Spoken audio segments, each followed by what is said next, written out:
anti kriminalisasi akan Roy Suryo menyebut dukungannya kepada Jusuf Kalla karena tuduhan itu telah mencuat ke publik dan melibatkan nama Jusuf Kalla. Roy Suryo CS juga siap membantu jika dibutuhkan untuk memberi keterangan tentang Rizmon Sianipar. Dengan tegas, Roy Suryo juga membantah ia menerima uang sebesar 5 miliar rupiah untuk berjuang di kasus Jokowi.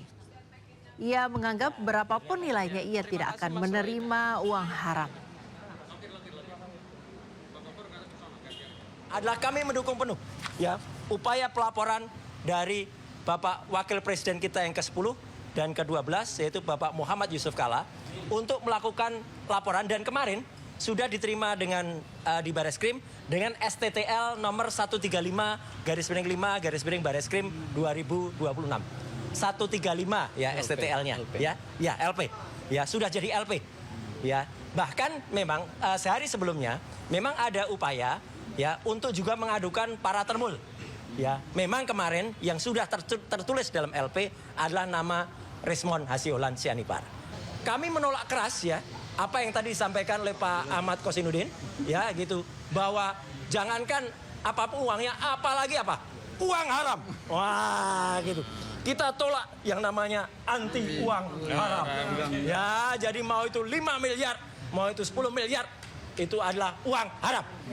Masya Allah kita tolak itu, dan astagfirullah kalau kita dituduh itu. Sama sekali tidak. Dan Pemirsa, meroketnya harga kedelai dikeluhkan pengrajin tempe di Surabaya. Demi meminimalisir kerugian, perajin memperkecil ukuran tempe.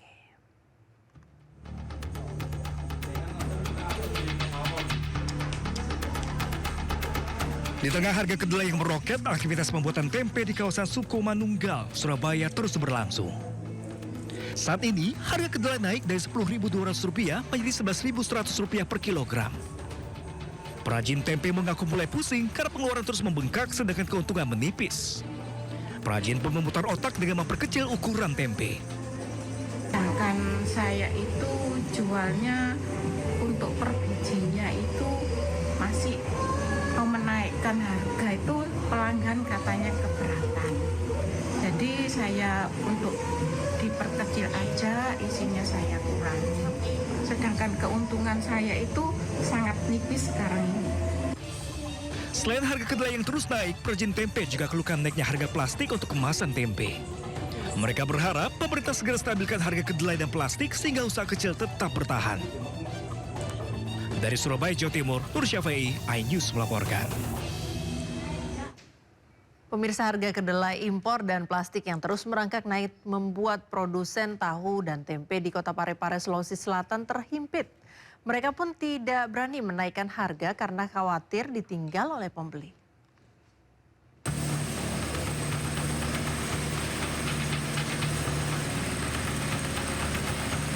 Selain harga kedelai, harga plastik kian meninggi. Kedua harga bahan yang semakin mahal membuat para produsen tahu dan tempe harus memutar otak agar tetap bertahan. Saat ini harga kedelai impor telah menembus Rp11.000 per kilogram dari harga sebelumnya Rp10.200. Sementara harga plastik dari Rp270.000 menjadi Rp390.000 per bal. Isinya sekarang harganya tetap sementara tidak dinaikkan. Nah, walaupun menipis keuntungannya, tetap kita jalankan begitu. Ya, kenapa nggak berani belum ini nggak menaikkan dulu? Kita juga mempertimbangkan konsumen. Ya. Karena konsumen kadang-kadang kalau dinaikkan ini terkendala dengan mungkin faktor ekonomi mungkin dari konsumen kan. Biasa. Takutnya konsumen belum siap ya? Belum siap. Meski keuntungan kian menipis, para perajin tetap bertahan dengan harga lama. Mereka berharap pemerintah segera turun tangan untuk menstabilkan harga bahan baku. Para produsen pun berharap mata pencarian mereka tidak gulung tikar karena dampak dari perang negara Teluk yang disebabkan harga kedelai dan plastik naik. Dari Parepare, Sulawesi Selatan, Erwin Eka Pratama, iNews melaporkan. Pemirsa, kenaikan harga kedelai dan plastik juga dirasakan para pengrajin tempe di Jakarta. Sebagian perajin terpaksa menaikkan harga jual produk mereka. Kenaikan harga kedelai dan plastik kemasan membuat para perajin keripik tempe di Keramat Pela, Kebayoran Baru, Jakarta harus putar otak agar usaha mereka bertahan. Harga kedelai mencapai Rp1.100.000 per kuintal, sementara harga plastik sebagai kemasan juga ikut naik menyentuh Rp52.000 per kilogram. Agar usaha mereka tetap bertahan, sebagian perajin terpaksa menaikkan harga jual produk mereka. Namun ada juga yang mengurangi takaran setiap kemasan. Perajin keripik tempe berharap harga kedelai dan plastik bisa kembali stabil agar mereka tidak kehilangan pelanggan.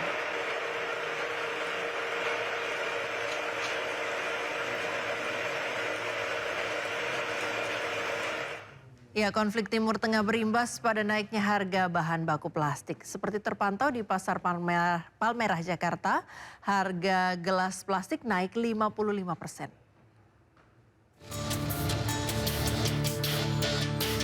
Imbas konflik di Timur Tengah, banyak negara-negara yang terdampak. Ketika jalur vital seperti Selat Hormuz terganggu, pasokan bahan baku plastik pun ikut tersendat. Dampaknya langsung terasa di Indonesia.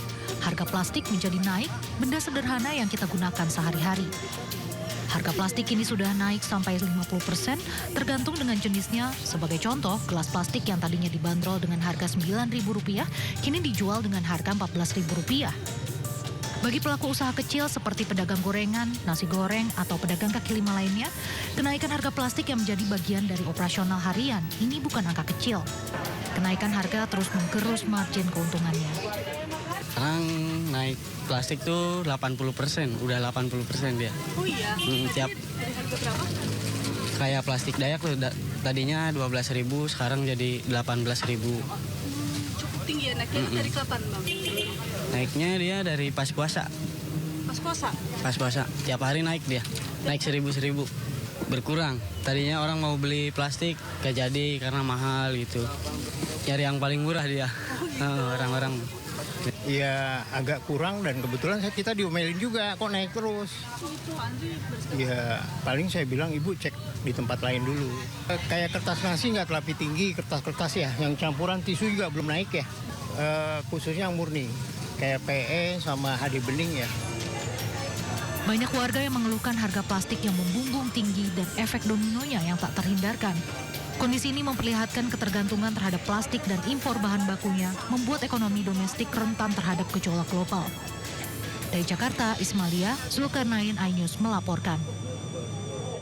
Kejaksaan Agung menetapkan 7 tersangka kasus dugaan korupsi pengadaan minyak mentah dan produk kilang periode 2008 hingga 2015.